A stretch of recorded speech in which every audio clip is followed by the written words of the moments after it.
الحمدللہ رب العالمین والصلاة والسلام علی خاتم النبیین اما بعد فاعوذ باللہ من الشیطان الرجیم بسم اللہ الرحمن الرحیم الصلاة والسلام علیک یا رسول اللہ وعلی آلک واصحابک یا حبیب اللہ الصلاة والسلام علیک یا نبی اللہ وعلی آلک واصحابک یا نور اللہ۔ پیارے پیارے اسلامی بھائیوں اور مدنی چینل کے ناظرین، پروگرام ہے شجرہ عالیہ قادریہ کے مشائخ۔ جی ہاں، ایک عظیم شجرہ ہے، ایک عظیم اسپرچول چین ہے، اور اس میں ایسے عظیم بزرگ ہیں کہ بندہ جب ان کا ذکر خیر سنتا ہے تو سر ادب سے جھک جاتا ہے۔ آج ایسے ہی آسمان ولایت کے چمکتے ہوئے ستارے حضرت امام جعفر صادق رضی اللہ تعالیٰ عنہ کی سیرت کے بارے میں جانیں گے، مگر اس سے پہلے کہ ہم ان کی سیرت پر کچھ بات کریں، آئیے درود پاک کی فضیلت پر مشتمل ایک بہت ہی خوبصورت حدیث پاک سنتے ہیں۔ قیامت کے دن کسی مسلمان کی نیکیاں میزان یعنی ترازو پر ہلکی ہو جائیں گی تو سرور کائنات صلی اللہ تعالیٰ علیہ وآلہ وسلم ایک پرچہ اپنے پاس سے نکال کر نیکیوں کے پلڑے میں رکھ دیں گے، تو اس سے نیکیوں کا پلڑا وزنی ہو جائے گا۔ وہ عرض کرے گا میرے ماں باپ آپ پر قربان، آپ کون ہیں؟ تو حضور علیہ الصلوۃ والسلام فرمائیں گے میں تیرا نبی محمد صلی اللہ تعالیٰ علیہ وسلم ہوں، اور یہ تیرا وہ درود پاک ہے جو تو نے مجھ پر پڑھا تھا۔ سبحان اللہ سبحان اللہ، وہ پرچہ جس میں لکھا تھا درود اس نے کبھی، یا اس سے نیکیاں اس کی بڑھانے آئے ہیں۔ درود پاک کثرت سے پڑھیے ناظرین، اس کو اپنے معمول میں شامل کیجئے۔ آئیے مل کر محبت کے ساتھ بآواز بلند درود پاک پڑھ لیں۔ صلو علی الحبیب صلی اللہ تعالی علی محمد صلی اللہ علیہ وسلم۔ پیارے اسلامی بھائیو، آج جس عظیم ہستی کا ذکر ہونا ہے شجرہ عالیہ قادریہ میں، ہم ان کے توسل سے، ان کے واسطے سے ایک بڑی پیاری التجا پیش کرتے ہیں۔ وہ کیا ہے؟ صدق صادق کا تصدق صادق الاسلام کر، بے غضب راضی ہو کاظم اور رضا کے واسطے۔ تو آج جس صادق کا ذکر ہونا ہے وہ حضرت امام جعفر صادق رضی اللہ تعالیٰ عنہ ہیں، شہید کربلا، راکب دوش مصطفیٰ، امام عرش مقام، امام حمام، صحابی ابن صحابی، حضرت امام حسین رضی اللہ تعالیٰ عنہ کے پڑ پوتے، عظیم تابعی بزرگ امام جعفر صادق رضی اللہ تعالیٰ عنہ کی ولادت 17 ربیع الاول 80 یا 83 ہجری پیر شریف کے دن مدینہ پاک میں ہوئی۔ دن بھی پیر کا اور شہر بھی مدینہ۔ سبحان اللہ۔ آپ کا نام جعفر ہے اور کنیت ابو عبداللہ اور ابو اسماعیل ہے۔ آپ کی ولادت باسعادت 80 ہجری میں ہوئی۔ حضرت سیدنا امام جعفر صادق رضی اللہ تعالیٰ عنہ کی والدہ محترمہ کا اسم گرامی حضرت سیدنا ام فروا بنت قاسم بن محمد بن ابی بکر صدیق رضی اللہ تعالیٰ عنہ ہے، جبکہ آپ رضی اللہ تعالیٰ عنہ کے والد گرامی کا اسم مبارک حضرت سیدنا امام باقر بن علی زین العابدین اور بن حسین بن علی المرتضیٰ شیر خدا کرم اللہ تعالیٰ وجہ الکریم ہیں۔ یعنی آپ کا کمال دیکھیں کیسی ہستی ہیں کہ آپ والدہ کی طرف سے حضرت ابو بکر صدیق رضی اللہ تعالیٰ سے جا ملتے ہیں، اور والد صاحب کی طرف سے مولا علی شیر خدا کرم اللہ تعالیٰ وجہ الکریم سے جا ملتے ہیں۔ سبحان اللہ۔ یعنی آپ والدہ کی طرف سے صدیقی اور والد کی طرف سے علوی فاطمی ہیں۔ سبحان اللہ سبحان اللہ، کس قدر بڑا نسب ہے آپ کا، کیا عالی خاندان ہے۔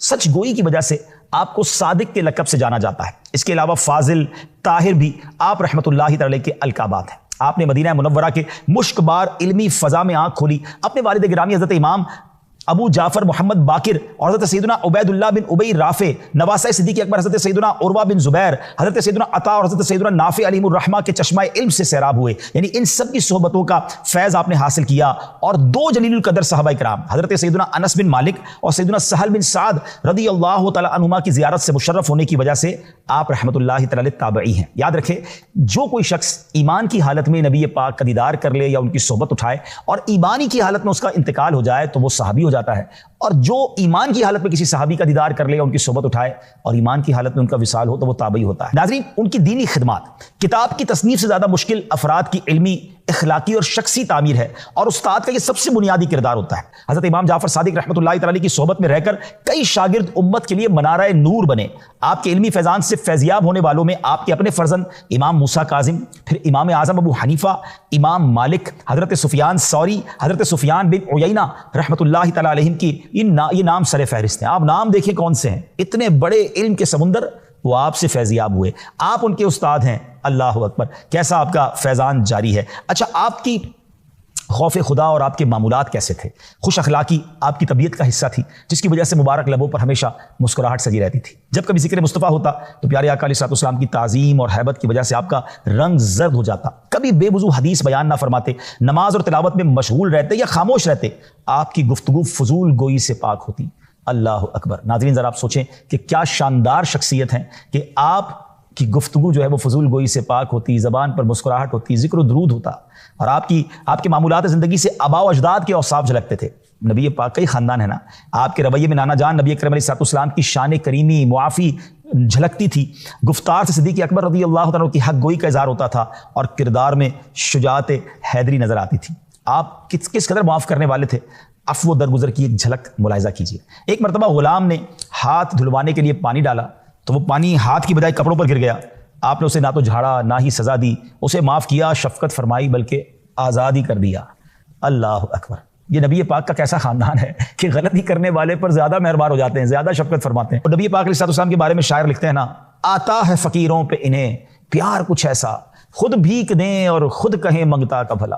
کیا بات ہے, سبحان اللہ. عاجزی کیسی کہ آپ عالی نسب ہونے کے باوجود عاجزی کا پیکر تھے. ایک مرتبہ امام اعظم ابو حنیفہ رحمۃ اللہ تعالی کے عظیم شاگرد, بہت بڑے عالم و صوفی بزرگ حضرت داؤد طائی رحمۃ اللہ تعالی نے آپ سے ایک بار عرض کی کہ آپ اہل بیت ہونے کی حیثیت سے مجھے کچھ نصیحت فرمائیں. آپ خاموش رہے. دوبارہ عرض کی, حضور اہل بیت ہونے کے اعتبار سے اللہ پاک نے جو آپ کو فضیلت بخشی ہے, اس لحاظ سے آپ نصیحت کیجیے, آپ کے لیے ضروری ہے. یہ سن کر آپ نے فرمایا, میں تو خود خوفزدہ ہوں کہ کہیں قیامت کے دن میرے جد امجد میرے آقا جناب رسول اللہ صلی اللہ علیہ وسلم میرا ہاتھ پکڑ کر یہ پوچھ نہ لیں کہ تو نے میری پیروی کا حق ادا کیوں نہ کیا. کیونکہ نجات کا تعلق نسب سے تو نہیں ہے کہ خاندان بڑا ہے تو بخشا جائے گا, اعمال صالحہ ضروری ہیں. اللہ اکبر. جب یہ عاجزی والے الفاظ حضرت داؤد طائی رحمۃ اللہ تعالی نے سنے تو وہ رو پڑے, اور وہ کہتے ہیں کہ جن کے جد امجد اللہ پاک کے آخری نبی صلی اللہ علیہ وسلم ہو, ان کے خوف خدا کا عالم یہ, تو میرا حال کیا ہوگا, میرا کیا بنے گا. اللہ اکبر. ناظرین, یہ اللہ والوں کی ہی باتیں ہیں. ہم تو چند نمازیں پڑھ لیں, تھوڑا صدقہ خیرات کر دیں, کوئی دین کی خدمت کر لیں تو پیری زمین پہ نہیں ہوتے. ہم سمجھتے ہیں جناب ہم تو بہت بڑا دین کا کام کر رہے ہیں. یہ اس قدر بڑی شخصیات ہیں اور اللہ کے خوف سے لرزاں و ترساں رہتے تھے. کاش ان کے صدقے ہمیں بھی کچھ خوف خدا نصیب ہو جائے, ہمیں بھی کچھ اخلاص نصیب ہو جائے, ہمیں بھی اللہ کی بارگاہ میں پیش ہونے کا کوئی خیال آ جائے اور ہم اپنے اعمال کی اصلاح کرنے میں کامیاب ہو جائے. امام جعفر صادق ظاہری اور باطنی علوم کے جامع تھے اور ریاضت و عبادت اور مجاہدے میں مشہور تھے. مالکیوں کے عظیم پیشوا حضرت سیدنا امام مالک رحمۃ اللہ تعالی فرماتے ہیں, میں ایک زمانے تک امام جعفر صادق رحمۃ اللہ تعالی کی خدمت بابرکت میں آتا رہا. میں نے ہمیشہ آپ کو 3 عبادتوں میں سے کسی ایک میں مصروف پایا. یا تو آپ نماز پڑھتے ہوئے نظر آتے, یا تلاوت قرآن میں مشغول ہوتے, یا پھر روزہ دار ہوتے. یعنی 3 میں سے کسی ایک عبادت پہ آپ مصروف رہتے تھے. ہم غور کریں, ہم میں سے بہت سارے وہ ہیں جو کسی نہ کسی گناہ میں مصروف ہوتے ہیں, جن کو دیکھو کبھی یہ گناہ کر رہے ہوں گے, کبھی یہ غفلت کا کام اس میں نہیں ہوں گے تو یہ کر رہے ہوں گے. اور اللہ والوں کی لائف ڈسکرائب کیسے ہو رہی ہے, ڈیفائن کیسے ہو رہی ہے, بیان کیسے ہو کہ 3 میں سے کوئی کام کر رہے ہوں گے, یا تو روزہ دار ہوں گے, یا تلاوت کر رہے ہوں گے, یا نماز پڑھ رہے ہوں گے. کاش میرے اور آپ کے معمول بھی ایسے صاف ستھرے ہو جائے. اچھا, سخاوت کیسی کہ آپ لوگوں کو اس قدر کھلاتے کہ اہل خانہ کے لیے بھی کچھ باقی نہ رہتا تھا. اور یہ نبی پاک کی اداؤں کا ایک حصہ انہیں ملا ہے نا, کہ میرے آقا جواد ہے نا, بعض اوقات اپنی ذات پر خرچ نہ فرماتے, دوسروں پہ خرچ فرماتے اور خوب عطا فرماتے. سبحان اللہ. اچھا, آپ کی ایک اور کرامت سنیے گا. خلیفہ منصور نے ایک بار اپنے بیٹوں کو حکم دیا کہ امام جعفر صادق کو میرے روبرو پیش کرو تاکہ میں ان کو قتل کر دوں. وزیر نے منع کیا کہ دنیا کو خیر آباد کہہ کر جو شخص عزلت نشین ہو گیا اس کو قتل کرنے کا کیا فائدہ ہے, وہ تو ویسے دنیا چھوڑ چکے ہیں, وہ عبادت میں مصروف رہتے ہیں. خلیفہ نے غضبناک ہو کر کہا کہ میرا حکم ماننا ضروری ہے, انہیں لے کر آؤ. حضرت امام جعفر صادق کو جب لایا گیا تو جیسے ہی وہ دربار میں آئے تو منصور نے اپنے غلاموں کو پہلے کہہ دیا, جیسے میں سر سے تاج اتاروں نا, تم نے امام جعفر صادق رضی اللہ تعالیٰ کو قتل کر دینا ہے. مگر جب امام جعفر صادق اس کے دربار میں آئے تو آپ کی عظمت و جلال نے خلیفہ کو اس قدر متاثر کیا کہ وہ پہلے تو استقبال کے لیے کھڑا ہو گیا, نہ صرف اب صدر مقام پر حضرت امام جعفر صادق کو بٹھایا بلکہ آپ کے سامنے بیٹھ کر عرض کرنے لگا, حضور کو میرے لیے حکم فرمائے, کوئی آپ نے ارشاد و فرمائے. تو آپ نے فرمایا, میری سب سے اہم ضرورت اور حاجت یہ ہے کہ آئندہ کبھی مجھے دربار میں نہ بلانا, میری عبادت اور ریاضت میں خلل واقع ہوتا ہے. منصور نے وعدہ کیا کہ حضور پھر کبھی آپ کو تکلیف نہیں دوں گا. بڑی عزت کے ساتھ, بڑے احترام کے ساتھ آپ کو رخصت کیا. اس کے بعد خلیفہ منصور 3 دن تک بے ہوش رہا, اتنا اس کے اوپر روب طاری ہو گیا کہ وہ 3 دن تو بے ہوش رہا. خلیفہ کی حالت دیکھ کر وزیر اور غلام حیران. جب وہ ہوش میں آیا تو پوچھا کہ آپ نے تو کہا تھا کہ قتل کرنا ہے, اور جب وہ آئے تو آپ تو ان کے آگے بچھے جا رہے تھے, اتنی عزت دی ان کو آپ نے. تو وہ کہہ رہے ہیں بات یہ کہ جب امام جعفر آئے تھے نا, تشریف لائے تھے, تو ان کے ساتھ ایک بہت بڑا اژدہا مجھے نظر آ رہا تھا. اتنا بڑا اس کا منہ تھا کہ وہ مجھے میرے پورے چبوترے, میرے پورے اسٹیج کو بھی کھا جاتا. اور اس نے مجھے کہا کہ اگر تم نے ذرا سی بھی گستاخی کی تو چبوترے سمیت تمہیں نکل جاؤں گا. مجھ پر ایسی دہشت طاری ہو گئی اور میں نے آپ سے معافی مانگی. اللہ اکبر. ناظرین ذرا سوچئے, یہ مقام ہے آپ کا کہ اللہ والوں کی طرف کوئی میری نظر دیکھتا ہے نا, وہ احادیث میں مضمون ملتا ہے, جو اللہ کے کسی ولی سے دشمنی کرے تو اللہ اسے اعلان جنگ فرماتا ہے. آئے ہائے. ایک اور کرامت سنیے. ایک شخص کا بیان ہے کہ ہم تابعی بزرگ حضرت امام جعفر صادق رحمۃ اللہ تعالی کے ساتھ حج کرنے جا رہے تھے. راستے میں ایک جگہ ہم کھجور کے سوکھے درختوں کے پاس ٹھہرے تو امام جعفر صادق رحمۃ اللہ تعالی نے آہستہ سے کچھ پڑھا. کہتے ہیں میں سمجھ نہیں سکا آپ نے کیا پڑھا. آپ نے سوکھے ہوئے درختوں سے فرمایا, اللہ پاک نے جو ہمارے لیے, تم میں جو ہمارے لیے رزق پیدا فرمایا وہ ان میں سے ہمیں کھلاؤ. اس وقت میں نے دیکھا کہ کھجوروں کے گچھے آپ رحمۃ اللہ تعالی کی طرف جھک رہے ہیں. سوکھے درخت تھے اور اب کھجوروں کے گچھے جھک رہے ہیں. آپ نے مجھ سے فرمایا کھاؤ, میں نے اس سے پہلے اتنی مزیدار کھجوریں کبھی نہیں کھائی تھی. وہ بزرگ کہتے ہیں میں نے اس سے پہلے اتنی مزیدار کھجوریں کبھی نہیں کھائیں. حضرت سیدنا امام جعفر صادق کیسے مستجاب الدعوات تھے، آپ دعا کرتے وہ کیسے قبول ہوتی تھی. ایک آدمی آپ کے پاس آیا، کہتا ہے حضور دعا کر دیں اللہ مجھے اتنا مال دے کہ میں ہر سال بہت سے حج کروں، میں بہت سے حج کروں. آپ نے دعا کی اللہ اسے بکثرت مال دے دے، اتنا دے دے کہ زندگی میں 50 حج کرے. چنانچہ سے اتنا مال ملا کہ اس نے پورے 50 حج کیے. 51 بار جب حج پر گیا تو جوحفہ کے مقام پر غسل کے لیے نہر میں گیا تو پانی کی تیز موجیں اسے بہا کر لے گئیں اور وہ اسی میں ڈوب کر فوت ہو گیا. اللہ اکبر. ناظرین آپ دیکھیں یہ دعا کیسی تھی کہ 50 حج اسے نصیب ہوئے.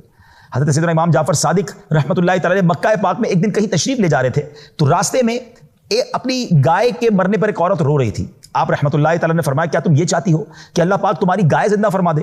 عورت نے عرض کیا آپ ہم سے اس طرح مذاق کرتے ہیں، حالانکہ میں پہلی مصیبت میں ہوں، میری گائے مر گئی ہے، میں رو رہی ہوں اور آپ مجھے کہہ رہے ہیں کہ گائے زندہ اللہ پاک کر دے. تو آپ نے فرمایا میں مذاق نہیں کر رہا. اور پھر آپ رحمۃ اللہ تعالی نے دعا فرمائی اور اس گائے کے سر اور پاؤں کو پکڑ کر ہلایا تو وہ جلدی سے اٹھ کھڑی ہوئی. سبحان اللہ. چاہیں تو اشاروں سے اپنی کایا ہی پلٹ دیں دنیا کی، یہ شان ہے ان کے غلاموں کی، سرکار کا عالم کیا ہوگا. سبحان اللہ. اب آپ کے کچھ ارشادات سنتے ہیں. سیدنا امام جعفر صادق رحمۃ اللہ تعالی علیہ تقویٰ سے فرماتے ہیں کہ تقویٰ سے افضل کوئی زیادہ راہ نہیں، خاموشی سے بہتر کوئی چیز نہیں، جہالت سے بڑھ کر کوئی نقصان دہ دشمن نہیں، اور جھوٹ سے بڑی کوئی بیماری نہیں. ناظرین یہ بات سمجھنی ہے کہ آپ خود صادق ہیں، اتنا سچ بولتے کہ صادق کہلاتے، اور فرما رہے جھوٹ سے بڑھ کر کوئی بیماری نہیں ہے. مگر آج ہمارے معاشرے کا کیا حال ہے؟ پہلے تو کبھی کبھی لوگ جھوٹ بولتے تھے، اب تو ایسا لگتا ہے کبھی کبھی سچ بولتے ہیں. اتنا جھوٹ عام ہو گیا، اتنا جھوٹ عام ہو گیا، اور یہ جھوٹ ہمارے معاشرے کو دیمک کی طرح کھا رہا ہے. ہم تو سچے نبی کی امتی ہیں نا، مسلمان ہو کر کیسے جھوٹ اختیار کر سکتے؟ یہ جھوٹ برائیوں کی یوں سمجھیے جڑ ہے. نبی پاک علیہ السلام کی بارگاہ میں ایک شخص آیا، کہتا ہے حضور میں اسلام قبول کرنا چاہتا ہوں مگر میں اتنے سارے گناہ اتنی ساری برائیاں نہیں چھوڑ سکتا. نبی پاک نے فرمایا بس جھوٹ نہ بولنا. اس نے کہا ٹھیک ہے یہ تو آسان ہو گیا، شراب بھی پیتا تھا، بدکاری بھی کرتا تھا، چوری چکاری بھی کرتا تھا. اس کو فرمایا جھوٹ نہیں بولنا. اس نے کہا ٹھیک ہے، ایمان لے آیا. دوسرے دن شراب پینے کے لیے جب شراب کھانے میں گیا تو سوچنے لگا میں شراب پی تو لوں گا، نبی پاک کے پاس آ کر جب پوچھیں گے کیا کیا تو میں کیسے بتاؤں گا میں شراب پی کر آیا. شراب پینے سے رک گیا. بدکاری کے لیے گیا، اسے خیال آیا کہ اگر میں نے کر لیا تو نبی پاک فرمائیں گے کہاں سے آؤ تو کیا بتاؤں گا، جھوٹ بولنے کا تو منع کیا ہے. بدکاری سے رک گیا، ایک ایک کر کے سارے گناہوں سے بچتا گیا.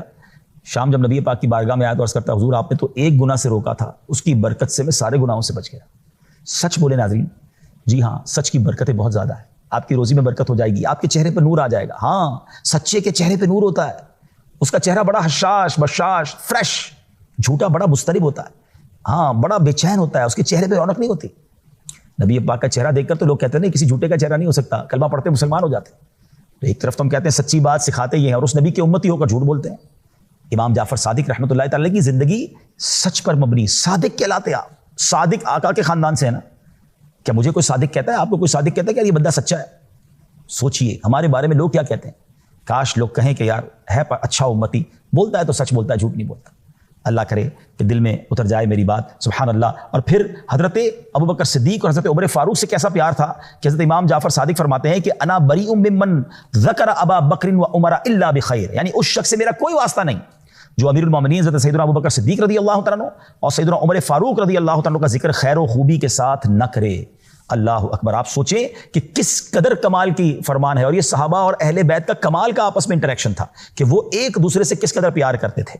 امام جعفر صادق رحمۃ اللہ تعالی نے کمال کی ایک اور فرمان عطا فرمایا. میں سمجھتا ہوں یہ دوست بنانے والے، فرینڈ سرکل بنانے والوں کے لیے تو شاندار مدنی پھول ہے. غور سے سنیے کس کو دوست بنانا ہے، کس کی صحبت میں بیٹھنا ہے. آپ فرماتے 5 قسم کے آدمیوں کی صحبت اختیار نہ کرو. نمبر 1 بہت جھوٹ بولنے والا شخص، کیونکہ تم اس سے دھوکا یعنی چیٹنگ کھاؤ گے، اور وہ سراب یعنی صحرا میں پانی کی طرح نظر والی ریت جیسا ہے، وہ دور والے کو تیرے قریب کر دے گا اور قریب والے کو دور کر دے گا. یعنی جھوٹ بولنے والے سے دوستی نہیں کرنی ہے. واقعی وہ بعض اوقات جھوٹی باتیں کر رہا ہوتا ہے، بندے کو اتنے آسرے دے رہا ہوتا ہے کہ انسان پریشان رہتا ہے. ایسا دوست کس کام کا؟ تو جھوٹا دوست نہیں ہونا چاہیے. فرمان بے وقوف آدمی اس کی صحبت میں بھی نہ بیٹھو، کیونکہ اس سے تمہیں کچھ حاصل نہیں ہوگا. وہ تمہیں نفع پہنچانا چاہے گا لیکن نقصان پہنچا بیٹھے گا. بے وقوف جو ٹھہرا. وہ آپ نے واقعہ سنا ہوگا نا کہ ایک بندہ جو ہے اس کا ایک ریچھ اس کا دوست تھا اور بڑی محبت کرتا تھا اس سے، وہ ریچھ سے بڑی محبت کرتا تھا. ایک دن وہ جا کر سویا تو بار بار اس کی ناک پہ مکھی بیٹھتی تھی. ریچھ اس سے اڑاتا تھا کہ میرا دوست سو رہا ہے. دوبارہ مکھی بیٹھی، دوبارہ اڑایا. 3-4 بار اس نے کیا. بعد میں ریچھ کو بڑا غصہ آیا کہ مکھی بار بار میرے دوست کو تنگ کر رہی ہے. بہت بڑا پتھر اٹھا کے لایا اور آخرکار اس نے مکھی کو مارنے کے لیے پتھر پھینکا. مکھی تو نہ جانے کہاں گئی، دوست چلا گیا کیونکہ بے وقوف تھا. تو بے وقوف سے دوستی نہیں ہونی چاہیے. نمبر 3 بخیل، کنجوس سے بھی دوستی نہیں ہونی چاہیے، کیونکہ جب تمہیں اس کی ضرورت ہوگی تو وہ دوستی ختم کر دے گا. موقع پڑے، کوئی ضرورت پڑے تو دوست ساتھ ہی نہ آتے تو کس کام کا وہ دوست. تو سخی ہونا چاہیے دوست، بخیل نہیں ہونا چاہیے. نمبر 4 بزدل شخص، اس سے بھی دوستی نہیں ہونی چاہیے، کیونکہ یہ شخص مشکل وقت میں تمہیں چھوڑ کر بھاگ جائے گا. اور ایسا ہوتا ہے جب کوئی مشکل وقت آتا ہے تو پہلے ہی وہ بزدل تھا تو وہ ہم سے پہلے بھاگ جاتا ہے. نہیں، بہادر دوست ہونے چاہیے. فرمایا فاسق شخص، کیونکہ وہ تمہیں ایک لقمے یا اس سے بھی کم قیمت میں بیچ دے گا.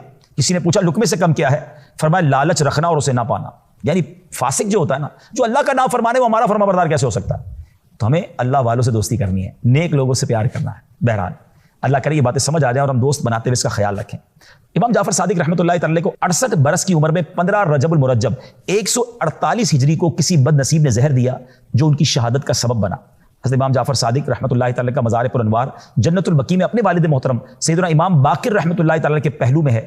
اللہ کریم تربت امام جعفر صادق پر اپنی کروڑوں رحمتوں کی بارش نازل فرمائے اور ان کے فیضان سے ہمیں مالا مال فرمائے، ان کے نقش قدم پر چلنے کی توفیق عطا فرمائے. اللہ ان سچوں کے صدقے ہمیں سچا بنا دے، ان عبادت گزاروں کے صدقے ہمارا دل بھی عبادت میں لگا دے، ان سجدہ کرنے والوں کے صدقے ہمیں ساجد بنا دے، ان تلاوت کرنے والوں کے صدقے ہمارا دل تلاوت میں لگا دے. ہم کہتے تو ہیں کہ ہم سلسلہ قادریہ کے مرید ہیں، سلسلہ قادریہ میں ہم شامل ہیں، مگر ہمارے سلسلے کے جو بزرگ ہیں وہ کیسے عرفہ والا ہیں. اللہ ان کا فیضان بھی نصیب فرمائے اور ہمارا کردار بھی اچھا ہو جائے.